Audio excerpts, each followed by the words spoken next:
Hey guys, and welcome back to the Minor Miners channel.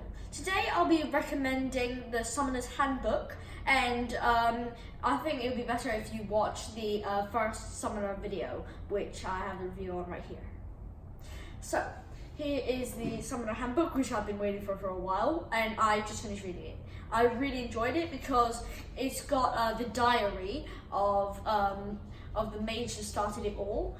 And it's also got a full demonology and treatise on the elves and the orcs and stuff. Here, I'll let you take a look. Here's one of like the Raiju and the Salamander. They've got really nice sketches and some fact files.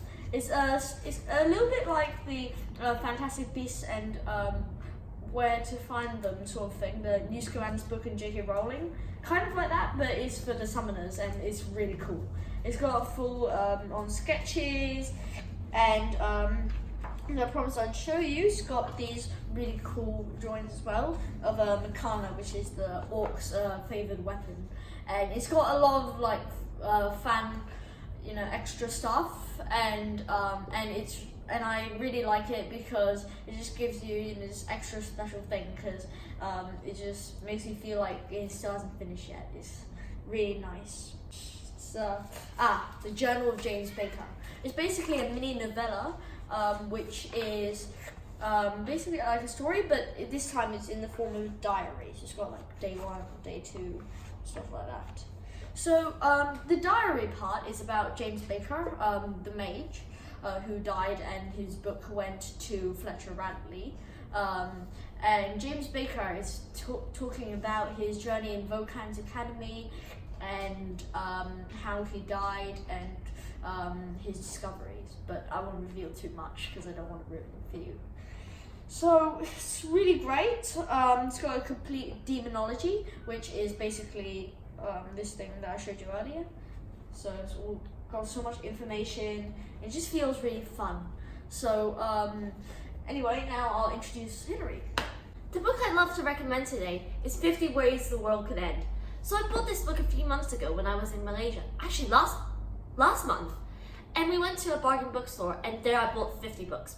I went crazy and just found a bunch of them, and this was this was actually the first one I picked up from the store because I was just intrigued. So this book talks about ways the world could end. It starts by talking about terrorism, how a dirty bomb filled with radioactive stuff, germs like anthrax, could bring about the end of the world. I really enjoyed this because it goes into deep scientific detail of what exactly would happen and what let's say a nuclear event would look like. For example, in here they talked about a Russian nuclear program, which is the way they can bring about the end of the world if they're ever attacked. The way it worked was that back in the Cold War, when there was the nuclear arms race, the Russian leaders at the time were extremely concerned about a nuclear attack, and they kind of just wanted to go, well, even if we're dead, we need to do something to retaliate. So they created a system which puts the decision making into the hands of a robot.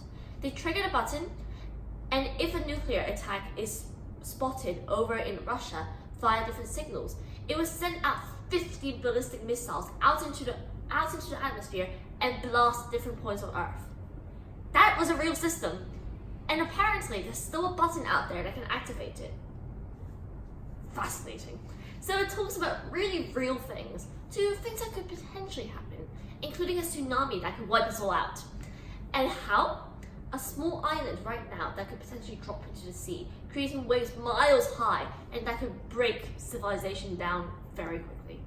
They even talk about transhumanism, how that can affect how we interact with each other, whether it's the idea that we will become more than humans, or the idea of an alien attack.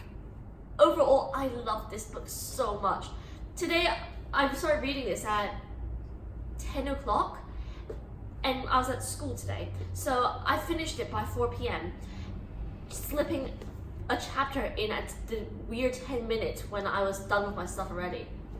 I love this book so much. I really recommend you read it.